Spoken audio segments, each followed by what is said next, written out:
So many of you have been asking about my allotment. I thought I'd give you a bit of a guided tour. This is where we are about 4 months from when I started. Pretty much grow 90% of what we eat right now. When I made this bed, the idea was to have an eco-circle garden. Basically the whole garden is kind of built around permaculture style methodology. So I have an eco-circle bed in the middle, surrounded by this external bed, almost making it a keyhole design in nature. So as you can see, we can take a quick walk around the bed. It's very easy for me to access the plants.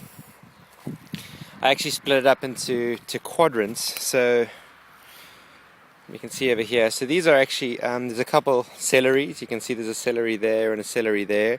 And these are red Creole onions that I've got over here. You can see there are a couple that I planted from seedlings,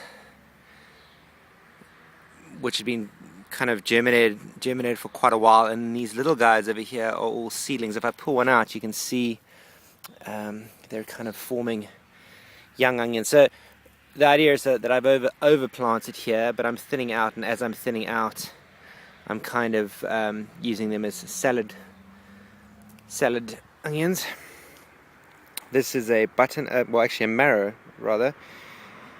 This was an unhappy accident, or rather kind of an unhappy accident, in the sense that a lot of these plants weren't planned. They are using organic compost, having a wormery, and using that compost as well as buying organic compost meant that the byproduct of which were plants that grew up where not intended.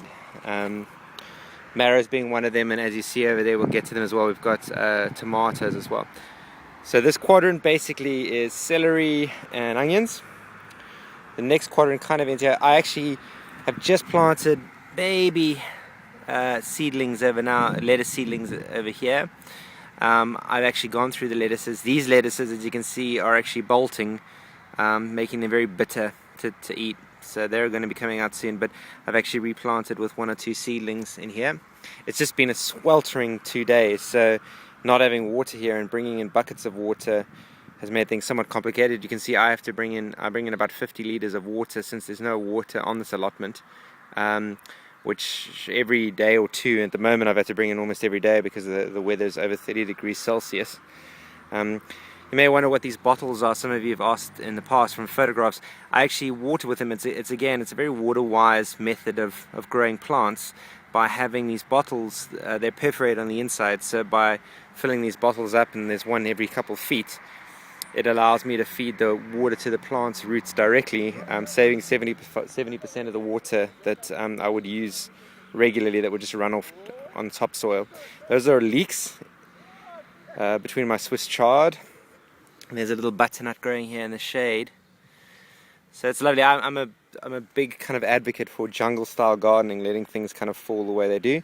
There's another marrow and a tomato plant.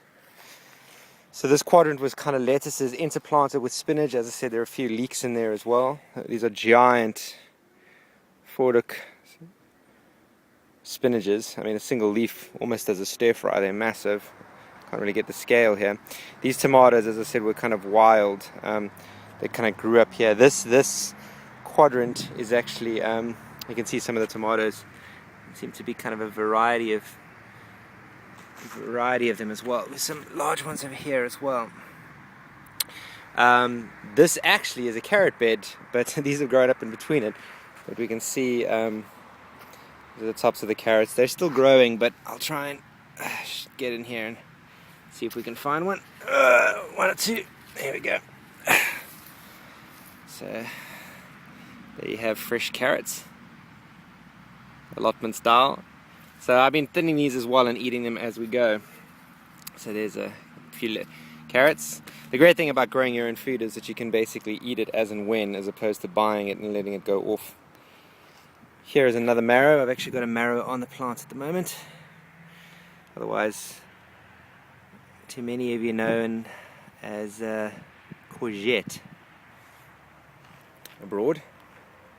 And so that's my carrot quadrant. And then this was, I've pretty much harvested all my beetroot at the moment. So these are, again, some Fordic style spinaches. There's also what we call Bright Lights chard, which is also kind of a Swiss chard spinach growing in between the leaves here were my beetroots, but I've harvested them all. There's still some spring onions. You can see there's some spring onions there and a couple spring onions over there, and I basically just harvest them as and when I need them for recipes. Again, a few more wild tomato plants. Now the middle bed was actually where I did plant tomatoes. The tomato varieties here are Roma and Sweetie, so they're cocktail tomatoes, but they grow in abundance. You can see there's a couple over here. I use nasturtiums here as a companion plant. What that does is it helps with the snails. The snails tend to eat there. You can see I've got fresh basil. There's about 4 basil plants in here. And then gem squashes. That is roulette, which is a climbing gem squash. There's another one over there. So each plant will yield roughly between 8 and 14 gem squashes. And then here's some more tomatoes over here, a different variety. Here this is Sweetie, which is a great fast growing cocktail tomato. I mean, as you can see at the moment here are some young green ones. They're still growing. I've got bunches everywhere, fine tomatoes, and then these ones are ready for picking. I'll pull them out and take them home. Again, some more basil. So that's where the majority of the food comes from. I've actually just planted another bed over here, which is more tomatoes, 3 different kinds. I've got some heirloom seeds growing. So these 2 are actually black cherries, which are growing very well. Some more Roma, and again some Sweeties, with another wild growing marrow that's popped up. And then you can just see another butternut with those little yellow flowers.